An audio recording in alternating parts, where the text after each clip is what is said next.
I'm worried about the politicians always fighting with each other and not fighting China and these other countries that are really just eating our lunch. If you look at what China is doing to this country, it's disgraceful. Doing how? Well, they're making all our products. We're not manufacturing anything. They're making all our products. They're selling it to us, and then they're loaning us the money. Employers cheaper labor, right? Hey, excuse me. They take our money and then they loan it back to us. I mean, we should be fighting China. We should be fighting OPEC. There's oil all over the place. It's floating all over the place, including the sea right now because of the oil rig. But there's tankers all over the ocean loaded up with oil. They don't know what to do with it. You're not an and it's environmentalist. I am an environmentalist. I'm pretty much of an environmentalist, but I don't want to stop progress at the sake of unnecessary environmental regulation.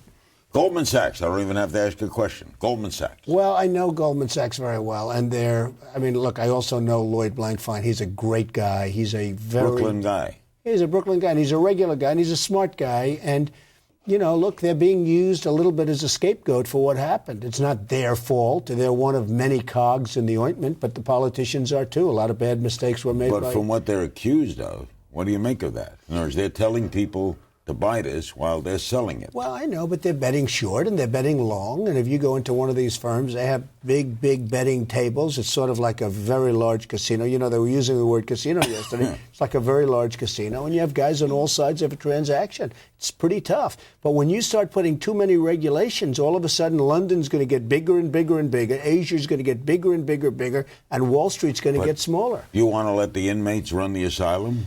You don't want to regulate? It's a very, very fine line, and I watched some of those politicians yesterday. They didn't know what they were talking about, and then they'd ask a question, and as soon as the cameras went off, they'd go in their office and sit down. They weren't even listening to answers. They just wanted to get FaceTime on television. Well, so simply put, how would you feel if you gave money to Goldman Sachs to invest in ABC while they were selling ABC, but telling you to buy ABC? Well, I mean, I don't mean the network. You're right, but you also have to make your own decisions. You have to be able. I mean, these are smart people that are into the Goldman Sachs world, and you have to also be able to think for yourself. And they understand that Goldman Sachs sometimes is on different sides of a transaction. They go long, they go short. They bet against the mortgage market. They were also betting on it. They lost in some cases and they won in some cases. So you wouldn't be hurt if it were your money? I am not defending Goldman Sachs or anybody else on Wall Street. I'm just saying you have to be very, very careful with regulation because you'll drive business out of this country. And that's the problem. You look at some of these countries like China, Japan, India. They're eating our lunch. In 15 years from now, China is going to be the most important economic power if we don't get on the ball. And our politicians, hey, look, I have a lot of friends in China. They think our representatives, they think our politicians are the dumbest men on earth. They can't believe what they're getting away with. Arizona's new law, what do you make of it? Well, it all starts with the federal government not coming out with a law. They've been talking about it for years, and they still haven't done anything. And Arizona is really getting crime-ridden. I mean, these people coming over, there's killings all over the place, there's shootings all over the place. But do you favor stopping people on the street? I think, what are you going to do? I mean, you're going to stop people to see whether or not they're supposed to be there. And I personally, as a citizen, I wouldn't mind. I really wouldn't mind. I would not personally mind. Would you mind if people from Slovenia were stopped if they looked funny? Well, I think everybody needs to have papers, and be legally here. So we need to have papers if we go anywhere else in the world. So people need to have also the papers here. Do you own property in Arizona? No. No. What do you make of a boycott plan? I think it's ridiculous. I think, look, Arizona is one of our states. They're a productive state, a wonderful state. I've been there many times.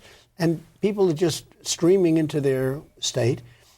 And crime rate goes way up, and they say along the border it's just brutal what's happening if you live along the border. And I just heard this today. I was listening to somebody describing life, and it's murder. It's really dangerous stuff. And a lot of the border states are having this problem, and I think the federal government either has to do something or the states are going to take it into their own hands. And Arizona, in a very tough way, has taken it into their own hands. Can you see where Mexican-Americans or other Mexicans might be a little offended at?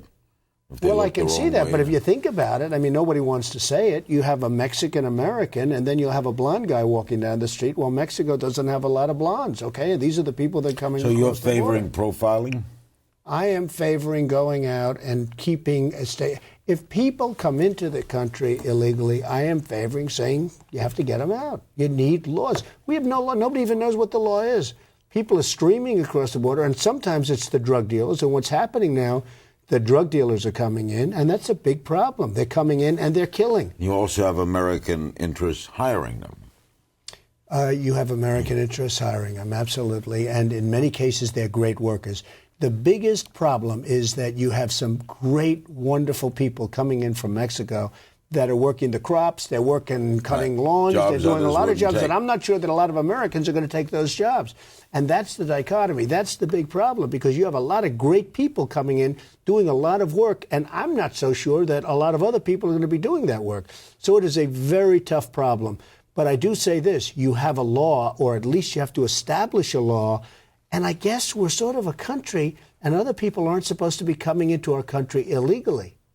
So you would not favor a boycott of any time for people? No, I would not favor a boycott.